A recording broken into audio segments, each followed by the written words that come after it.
A nature tour in Cayce could lead to a new welcome center, bringing more national attention to that area. News 19's Zoe Henry spoke with hopefuls about the center and the significance of the trail. A trail from the past is making strides toward the future. It was a deerskin fort that was there from 1718 till about 1722. That's Andy Thomas, a curator at the Cayce Historical Museum. He says the history goes even further back than that, hence the trail's name, 12,000-Year Trail.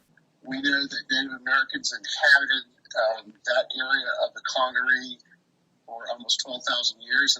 The history is told through weekend tours, reminding people of how significant Cayce is to South Carolina.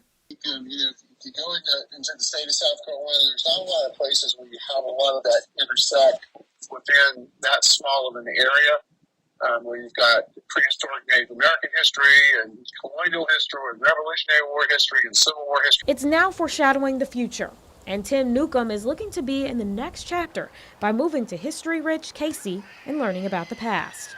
You know, I'm 49 years old. I've lived in a lot of different communities, and one of the fascinating things about living in a community is to realize that, there's been lots and lots of generations that have lived there before you. Andy Thomas hopes these weekend tours will bring enough attention to Cayce to bring a welcome center.